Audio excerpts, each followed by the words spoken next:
शुक्लाम्बरधरं विष्णुं शशिवर्णं चतुर्भुजं प्रसन्नवदनं ध्यायेत् सर्वविघ्नोपशान्तये। यस्यद्विरदवक्त्राद्याः पारिषद्याः परस्सतं विघ्नं निघ्नन्ति सततं विश्वक्सेनं तमाश्रये। व्यासं वसिष्ठनप्तारं सत्ते पौत्रमकल्मषं पराशरात्मजं वन्दे सुखतातं तपोनिधिं। व्यासाय विष्णुरूपाय व्यासरूपाय विष्णवे नमो वै ब्रह्मनिधये वासिष्ठाय नमो नमः। अविकाराय शुद्धाय नित्याय परमात्मने सदैकरूपरूपाय विष्णवे सर्वजिष्णवे यस्य स्मरणमात्रेण जन्मसंसारबन्धनात् विमुच्यते। नमस्तस्मै विष्णवे प्रभविष्णवे। ॐ नमो विष्णवे प्रभविष्णवे। श्रीवैशम्पायन उवाच श्रुत्वा धर्मानशेषेण पावनानि च सर्वशः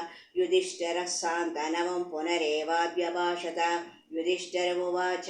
किमेकं दैवतं लोके किं वाप्येकं परायणं स्तुवन्तः कङ्कमर्चन्तः प्राप्नुयुर्मानवः शुभं। को धर्म सर्वधर्माणां भवतः परमो मतः किं जपन्मुच्यते जन्तुः जन्म संसारबन्धनात्। श्रीभीष्म उवाच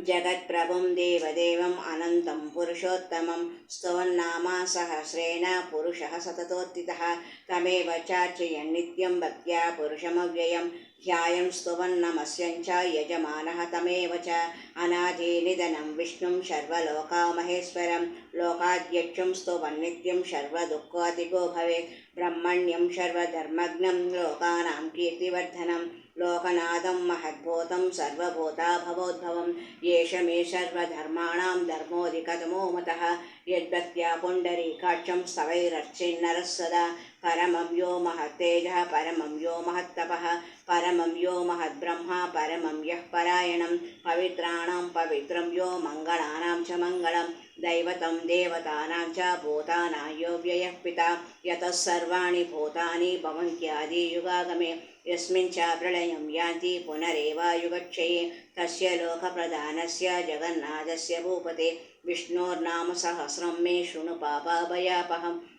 यानि नामानि गौणानि विख्यातानि महात्मनः ऋषिभिः परिगीतानि तानि वक्ष्यामि बोधये। विष्णोर्नाम सहस्रस्य वेदव्यासो महानुषिः छन्दोऽनुष्टुप् तदा देवो भगवान् देवकीसुतः। अमृतांशोद्भवो बीजं शक्तिर्देवकीनन्दनः त्रिसामा हृदयं तस्य शान्त्यर्थे विनियुज्यते। विष्णुं जिष्णुं महाविष्णुं प्रभविष्णुं महेश्वरम् अनेकरूपदैत्यान्तं नमामि पुरुषोत्तमम्। अस्य श्रीविष्णोर्दिव्यसहस्रनामस्तोत्रमहामन्त्रस्य श्रीवेदव्यासो भगवान् ऋषिः अनुष्टुप् छन्दः। श्रीमहाविष्णुः परमात्मा श्रीमन्नारायणो देवता अमृतांशोद्भवो भानुरिति बीजं देवकीनन्दनः सृष्टेतिशक्तिः उद्भवः क्षोभणो देव इति परमो मन्त्रः। शङ्खवृन्नन्दके चक्रीति कीलकं साङ्गधन्वा गदा इत्यश्रं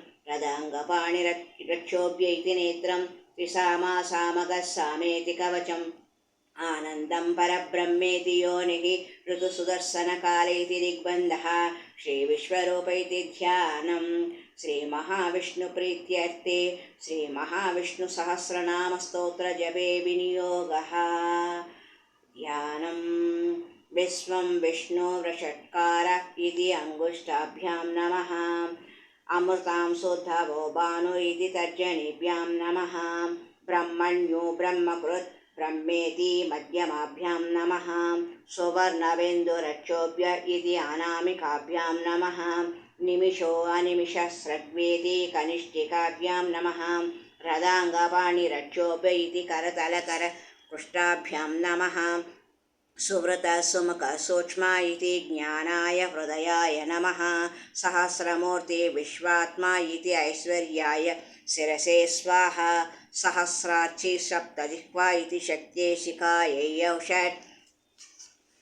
त्रिसामा सामगः सामेति बलाय कवचाय हुं। रदाङ्गपाणिरक्षोभ्य इति नेत्रत्रयाय औषट्। साङ्गधन्वा गदाधरा इति वीर्याय अश्राय फट् इति ऋतुसुदर्शनकाल इति दिग्बन्धः। ॐ लं पृथ्वीतत्त्वात्मने गन्धं समर्पयामि। हं आकाशतत्त्वात्मने पुष्पं पूजयामि। यं वायुतत्त्वात्मने धूपम् आग्रापयामि। रं तेजसत्त्वात्मने दीपं दर्शयामि। वं अमृततत्त्वात्मने नैवेद्यं निवेदयामि। शं सर्वतत्त्वात्मने सर्वोपचार पूजा नमस्कारान् समर्पयामि। ध्यानं क्षीरोदन्पत्रदेशे शुचिमणिविलसत्सैकते मौक्तिकानां मालाक्लुप्तासनस्तस्फटिकमणिनिभैः मौक्तिकैः मण्डिताङ्गः शुभ्रैरभ्रैरदभ्रैः उपरि विरचितैः मुक्तपेयोषवर्षैः आनन्दीनः पुर्यातरिनलिनगदाशङ्खपाणिर्मुकुन्दः भूपादौ यस्य नाभिः वेदसुरनिलश्चन्द्रसूर्यौ च नेत्रे कर्णावासा शिरोद्यौ मुखमपि धनो यस्य वासोऽयमब्धिः अन्तस्तं यस्य विश्वं सुरनरखगो भोगिगन्धर्वदैत्यैः चित्रं रम्यते तं त्रिभुवनवपुषं विष्णुमीशं नमामि। शान्ताकारं भुजगशयनं पद्मनाभं सुरेशं विश्वाकारं गगनसदृशं मेघवर्णं शुभाङ्गं लक्ष्मीकान्तं कमलनयनं योगिहृद्यानगम्यं वन्दे विष्णुं भवभयहरं सर्वलोकैकनाथं मेघश्यामं पीतकौसेयवासं श्रीवत्साङ्कं कौस्तुभोद्भासिताङ्गं पुण्योपेतं पुण्डरीकायताक्षं विष्णुं वन्दे सर्वलोकैकनाथं नमः समस्तभूतानाम् आदिभूताय बुभृते अनेकरूपरूपाय विष्णवे प्रभविष्णवे। ओं नमो विष्णवे प्रभविष्णवे। सशङ्खचक्रं सकिरीटकुण्डलं सपीतवस्त्रं सरसीर्हेक्षणं सहारवक्षस्थलस्थोभिकौस्तुभं नमामि विष्णुं शिरसा चतुर्भुजं छायायां पारिजातस्य हेमसिंहासनोपरि आसीन अम्बुदं श्यामम् आयताक्षम् अलङ्कृतं चन्द्राननं चतुर्बाहुं श्रीवत्साङ्कितवक्षसं रुक्मिणी सत्यभामाभ्यां सहितं कृष्णमाश्रये। ॐ विश्वं विष्णुवृषट्कारो भूतभव्या भवत्प्रभुः भूतकृद्भूतभृद्भावो भूतात्मा भूतभावनः भूतात्मा परमात्मा च मुक्तानां परमागतिः अव्ययः पुरुषः साक्षी चेत्रज्ञो अक्षर एव च योगो योगविदां नेता प्रधानः पुरुषेश्वरः नारसिंहा वपुः श्रीमान् केशवः पुरुषोत्तमः सर्वस्तिवस्ताणुः भूतादिर्निधिरव्ययः सम्भवो भावनो भर्ता प्रभवः प्रभुरीश्वरः स्वयंभू शम्भु आदित्यः पुष्कराक्षो महास्वनः अनादिनिधनो दाता विधाता धातुरुत्तमः अप्रमेयो हृषीकेशः पद्मनाभो अमरप्रभुः विश्वकर्मा मनुस्वष्टस्तविष्टस्तविरो ध्रुवः आग्राह्य शाश्वतकृष्णो लोहिताक्षः प्रदर्दनः प्रभूतः श्रीककुब्धामा पवित्रं मङ्गलं परम् ईशानः प्राणदः प्राणो ज्येष्ठः श्रेष्ठः प्रजापतिः हिरण्यगर्भो भूगर्भो माधवो मधुसूदनः ईश्वरो विक्रमी धन्वी मेधावी विक्रमक्रमः अनुत्तमो दुरादर्शः कृतघ्नः कृतिरात्मवान् सुरेशः शरणं शर्मा विश्वरेताः प्रजाभवः अहं संवत्सरो व्याळः प्रत्ययः सर्वदर्शनः अजः सर्वेश्वरः सिद्धः सिद्धिसर्वादिरक्षितः वृषा कपिरमेयात्मा सर्वयोगाविनिस्मृतः वसुर्वसुमनः सत्यः सम्मात्मा संमितः समः अमोघः पुण्डरीकाक्षो वृषकर्मा वृषाकृतिः रुद्रो बहुशिरा बभ्रुः विश्वयोनि शुचिस्रवाः अमृतः शाश्वतस्ताणुः वरारोहो महातपाः सर्वगः सर्वविद्वानुः विश्वक्सेनो जनार्दनः वेदो वेदविदव्यङ्गो वेदाङ्गो वेदवित्कविः लोकाध्यक्षः सुराध्यक्षो धर्माध्यक्षः कृताकृतः चतुरात्मा चतुर्व्यूहा चतुर्दंशा चतुर्भुजः ब्राजिष्णुर्भोजनं भुक्ता सहिष्णुर्जगदादिजः अनघो विजयो जेता विश्वयोनिः पुनर्वसुः उपेन्द्रो वामनः प्रांशु अमोघः सुचिरोर्जितः अतीन्द्रः सङ्ग्रहः सर्गो धृतात्मा नियमो यमः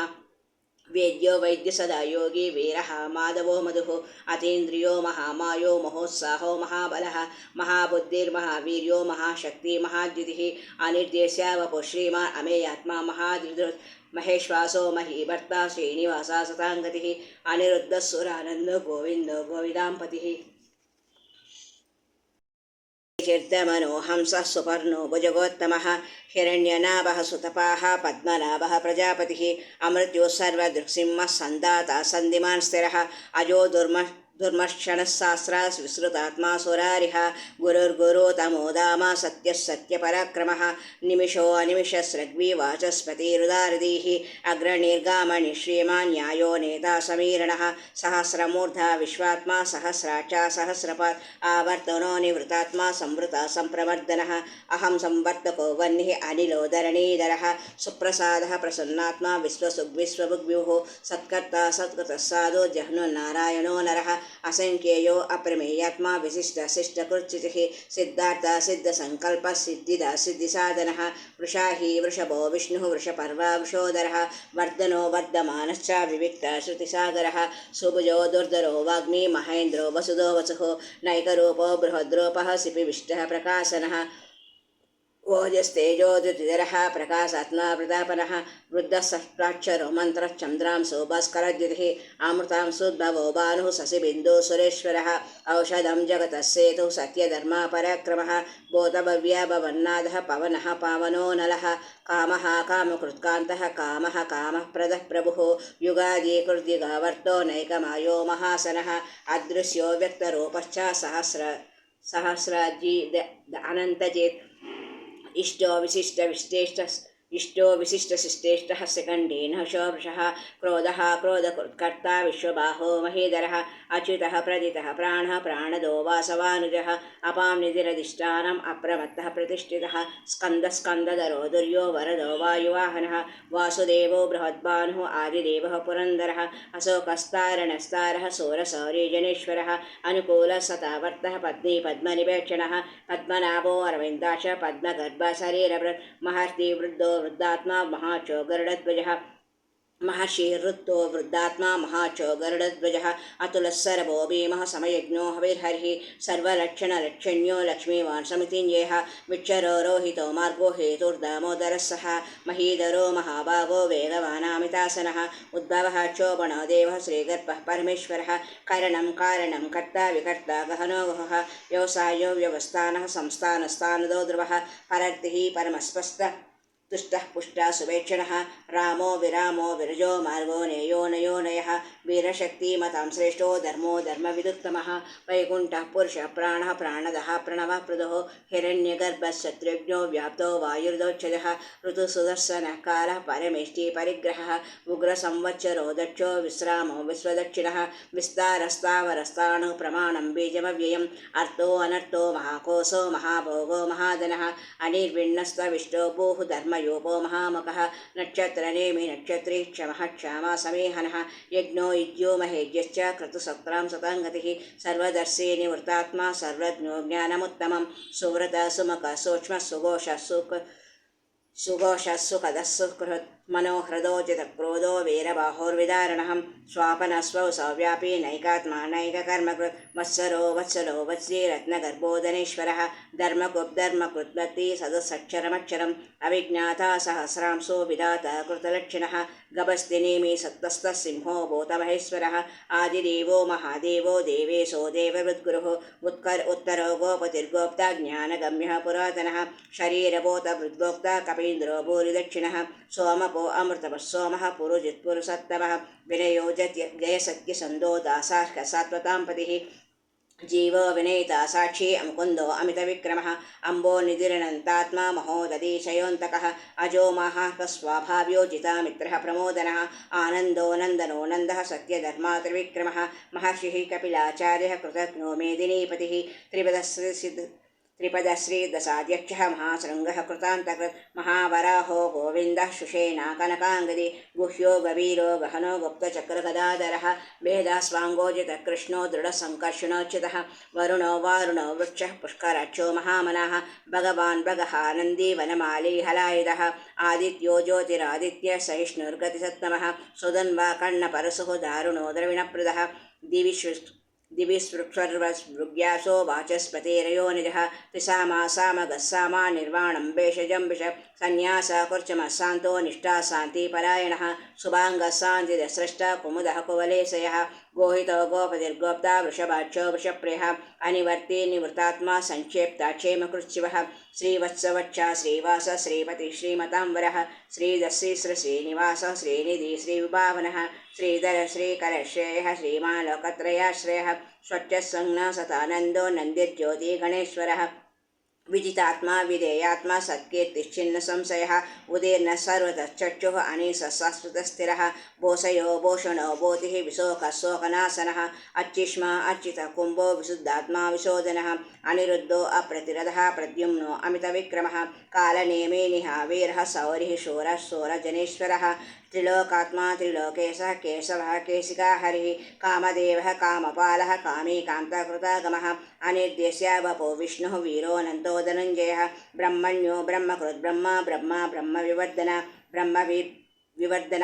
ब्रह्मण्यो ब्रह्मकृत् ब्रह्मा ब्रह्मा ब्रह्मविवर्धनः ब्रह्मविद् ब्राह्मणो ब्रह्मी ब्रह्मज्ञो ब्राह्मणप्रियः महाक्रमो महाकर्मा महातेजा महोरगः महाक्रतो महायज्वा महायज्ञो महाहविः स्तव्यस्तवप्रियस्तोत्रं स्तुतस्तोत्रारणप्रियः पूर्णः पूरयिता पुण्यः पुण्यकीर्तिरणामयः मनोजवस्तीर्थकरो वशुरेता वशुप्रदः वसुप्रदो वासुदेवो वसुर्वसु मनाहविः सद्गति सत्कृतिः सत्ता सद्भूति सत्परायणः सूरसेनो यदुश्रेष्ठः सन्निवासा सूयामुनः भूतावासो वासुदेवः सर्वासु निलयो नलः दर्पः दर्पदो दृप्तो दुर्दुरोदापराजितः विश्वमूर्ति महामूर्तिः दीपमूर्तिरमूर्तिमान् अनेकमूर्तिरव्यक्तः शतमूर्तिः शताननः एको नैकः सः कः कहिं यत्तत्पदमनुत्तमम् लोकबन्धुर्लोकनाथो माधवो भक्तवत्सलः सुवर्णवर्णो हेमाङ्गो वराङ्गच्छन्दनाङ्गदी वीरः विषमशून्यो कृताशीरचलश्चलः अमानी मानदो मान्यो लोकस्वामी त्रिलोकदृक् सुमेधा मेधयोधन्यः सत्यमेधाधराधरः तेजो वृषोदितिधरः शर्वशस्त्रभृताम्बरः प्रग्रहो निग्रहो व्यग्रो नैकशृङ्गो गदाग्रजः चतुर्मूर्ति चतुर्बाहो चतुर्व्यूहा चतुर्गतिः चतुरात्मा चतुर्भावा चतुर्वेदा विदिकवान् समावर्तो निवृत्तात्मा दुर्जयो दुर्विक्रमः दुर्लभो दुर्गमो दुर्गो दुरावासो दुरारिः शुभाङ्गो लोकसारङ्गः सुतन्तुस्तन्तुवर्धनः इन्द्रकर्मा महाकर्मा कृतकर्मा कृतागमः उद्भवः सुन्दर सुन्दो रत्ननाभः सुलोचनः अर्को वाजसनिशृङ्गी जयन्तः सर्वविघ्नैः सुवर्णबिन्दुरक्षोभ्यः सर्वभागेश्वरेश्वरः महाह्रदो महागर्तो महाभूतो महानिधिः कुमुदः कुन्दरः कुन्दः पर्जन्यः पावनो निलः अमृतांसोऽमृतवपुः सर्वज्ञः सर्वतोमुखः सुलभः सुवृतः सिद्धः शत्रुजितृत्रापनः न्यग्रोधो दुम्बरो अश्वक्षाणोरान्ध्रनिषूदनः सहस्राक्षिप्तसप्तजिह्वा सप्तैदा सप्तवाहनः अमूर्तिरणगोचिन्त्यो भयकृद्भयनाशनः अणुर्बृहत्कृतस्थूलो गुणनिर्गुणो महान् अधृतस्वधृतस्त्वास्य प्राग्वंसो वंशवर्धनः बालभृत्कथितो योगी योगीषु सर्वकामदः आश्रमः श्रमणः क्षामः सुपर्णो वायुवाहनः धनुर्धरो धनुर्वेदो दण्डो दमहितादमः अपराजितसर्वसहो नियन्ता नियमो यमः सत्त्ववान् सात्विकः सत्यधर्मापरायणः अभिप्रायप्रियहोः प्रियकृत्प्रीतिवर्धनः विहाय सगतिर्ज्योतिः सुरुचिस्फुटबुद्विभुः रविर्विलोचनः सूर्यः सविता रविलोचनः रविर्विरोचनः सूर्यः सविता रविलोचनः अनन्तो हुतभुक्भोक्ता सुखदो नैकदोग्रजः अनिर्विण्णः सदामर्षि लोकाधिष्ठानमद्भुतः सनातनातमः कपिलः कपिरव्ययः स्वस्तिदा स्वस्ति स्वस्ति स्वस्ति स्वस्ति दक्षिणः अरौद्रः कुण्डली चक्रे विक्रमोचितशासनः शब्दातिगः शब्दसः शिशिरः सर्वरीकरः अक्रूरः पेसलो दक्षो दक्षिणः क्षमिणाम्बरः विद्वत्तमो वेदवयः पुण्यश्रवणकीर्तनः उत्तारणो दुष्कृतिः पुण्यो दुःस्वप्ननाशनः वीरः रक्षणः सन्तो जीवनं पर्यवस्थितः अनन्तरूपो अनन्तश्रीजितमन्युर्भयावः चतुरस्रो गभीरात्मा विदिशो व्यादिशो दिशः अनाधिर्भूर्भुवो लक्ष्मीसुवीरो रुचिराङ्गदः जननो जनजन्मादि भीमो भीमपराक्रमः आधारनिलयो दाता पुष्पहास प्रजागरः ऊर्ध्वगः सत्पदाचारः प्राणदः प्रणवसनः प्रमाणं प्राणनिलयः प्रमाणं प्राणनिलयः प्राणजीवरः तत्त्वं तत्त्वविदेकात्मा जन्म मृत्युजरादिगः भूर्भुवस्वस्तरुस्तारा सविता प्रपितामहः यज्ञो यज्ञापतिर्यज्ञ यज्ञांगो यज्ञवाहनः यज्ञभृति यज्ञकृति यज्ञे यज्ञभुग्यज्ञसाधनः यज्ञान्तकृति यज्ञगुह्यम् अन्नमन्नादेव च आत्मयोनि स्वयं जातो वैकानः सामगायनः देवकीनन्दनस्रष्टा चितिसा पापनाशरः शङ्खवृन्नन्दके चक्री साङ्गदन्वागदाधरः रदाङ्गपाणिरक्षोभ्यः सर्वप्रहरणायुधः श्रीसर्वप्रहरणायुधा ॐ नमे इति वनमाली गदे साग्निशङ्के चक्रे च नन्दके श्रीमन्नारायणो विष्णुर्वासुदेवो विरक्षतु वनमाली गदे साग्निशङ्के चक्रे च नन्दके श्रीमन्नारायणोर्विष्णुर्वासुदेवो विरक्षतु देवकीनन्दनस्रष्टा क्षितिसा पापनाशरः शङ्खवृन्नन्दके चक्रे साङ्गदन्वागदाधरः रदाङ्गपाणिरक्षोभ्यः सर्वप्रहरणायुधः श्रीसर्वप्रहरणायुध ॐ नमे इति वनमाली गदे साग्निशङ्के चक्रे च नन्दके श्रीमन्नारायणो विष्णुर्वासुदेवो विरक्षतु ॐ इतीदं कीर्तनीयस्य केशवस्य महात्मनः नाम्नां सहस्रं दिव्यानाम् अशेषेण प्रकीर्तितं या इदं शृणुयात् नित्यं यच्चापि परिकीर्तयेत् नाशुभं प्राप्नुयात् किञ्चित् सो अमृतेः च मानवः वेदान्तगो ब्राह्मणः साक्षत्रियो विजयी भवेत् वैश्यो धनसमृद्धः स्यात् शूद्रः सुखमवाप्नुयात् धर्मार्थे प्राप्नुयात् धर्मम् अर्थार्थे चार्थमाप्नुयात् कामान् अवाप्नुयात् कामे प्रजार्थे चाप्नुयात् प्रजाः भक्तिमान् यसदोत्काया शुचि सद्गतमानसः सहस्रं वासुदेवस्य नाम्ना एतत् प्रकीर्तयेत् यशः प्राप्तोति विपुलं ज्ञाति प्राधान्यमेव च अचलां श्रियमाप्नोति श्रेयं न प्राप्नोत्यनुत्तमं न भयं क्वचिदाप्नोति वीर्यं तेजश्च विन्दति भवत्यरोगो द्युतिमान् बलरूपा गुणान्वितः रोगार्तो मुच्यते रोगात् बद्धौ मुच्येत बन्धनात् भयान् मुच्येत भीतस्तु मुच्येतापन्नापदः दुर्गाण्यातिरत्यास पुरुषः पुरुषोत्तमं स्तुवन्नामा सहस्रेण नित्यं भक्तिशमन्वितः वासुदेवाश्रयो मर्त्यो वासुदेवापरायणः सर्वपापा विशुद्धात्मा याति ब्रह्मा सनातनं न वासुदेव भक्तानां अशुभं विद्यते क्वचित् जन्म मृत्यो जरा व्याधि भयं नैवोपजायते इमं स्तवामदीयानः श्रद्धा भक्तेशमन्वितः युज्येतात्मासु कक्षान्ति श्रीधृतिस्मृतिकीर्तिभिः न क्रोधो न तमाश्चर्यं नालोहो नाशुभामतिः भवन्ति कृतपुण्यानां भक्तानां पुरुषोत्तमे द्यौस्य चन्द्रार्कनक्षत्रं कम्दिशो भूर्महोदधिः वासुदेवस्य वीर्येण विधृतानि महात्मनः ससुरासुरगन्धर्वं सयक्षोरगराक्षसं जगद्वशे वर्तते दः कृष्णस्य चराचरम् इन्द्रियाणि मनोबुद्धिः सत्त्वं तेजोबलं धृतिः वासुदेवात्मकान्याहो क्षेत्रं क्षेत्रज्ञ एव च सर्वागमानामाचारः प्रथमं परिकल्पितः आचारः प्रभवो धर्मो धर्मस्य प्रभुरच्युतः ऋषयः पितरो देवाः महाभूतानि दातवः जङ्गमाजङ्गमं चेदं जगन्नारायणोद्भवम् योगो ज्ञानं तदासाङ्ख्यं विद्याशिल्पादिकर्म च वेदाशास्त्राणि विज्ञानं एतत् सर्वं जनार्दनात् एको विष्णुर्महद्भूतं पृथग्भूतान्यनेकशः त्रीन् लोकान् व्याप्य भूतात्मा भुङ्क्ते विश्वभुगव्ययम् इमं स्तवं भगवतो विष्णुर्व्यासेन कीर्तितं पठेद्यैच्छेत् पुरुषः श्रेयः प्राप्तुं सुखानि च विश्वेश्वरमजं देवं जगतः प्रभुमव्ययं भजन्ति ये पुष्कराक्षं न ते यान्ति पराभवम् ॐ न ते यान्ति पराभवम् ॐ नम इति अर्जुन उवाच पद्मपत्रा विशालाक्ष पद्मनाभा सुरोत्तम भक्तानामनुरक्तानां त्राता भवजनार्दन श्रीभगवानुवाच यो मां नाम सहस्रेण स्तोतुमिच्छति पाण्डव सोऽहमेकेन श्लोकेन स्तुत एव न संशयः ॐ नमः इति व्यास उवाच वासनात् वासुदेवस्य वासितं ते जगत्त्रयं सर्वभूतानि वासोऽसि वासुदेवा नमोऽस्तु ते श्रीवासुदेवा नमोऽस्तु ते ॐ नमः इति पारित्युवाच केनोपायेन लघुना विष्णोर्नाम सहस्रकं पठ्यते पण्डिते नित्यं श्रोतुमिच्छाम्यहं प्रभो ईश्वर उवाच श्रीराम राम रामेति रमे रामे मनोरमे सहस्रनाम तत्तुल्यं रामनाम वरानने श्रीरामनाम वरानना ॐ नमे इति ब्रह्म उवाच नमस्त्वन्यन्ताय सहस्रमूर्तये सहस्रपादाचि शिरोरुबाहवे सहस्रनाम्ने पुरुषाय सरस्वते सहस्रकोटियुगधारिणे नमः ॐ सहस्रकोटियुगधारिणे ॐ नमे इति संजय उवाच यत्र योगेश्वर कृष्णो यत्र पार्थो धनुर्धरः तत्र श्रीविजयो भूति ध्रुवा नेतिर्मतिर्मम श्रीभगवानुवाच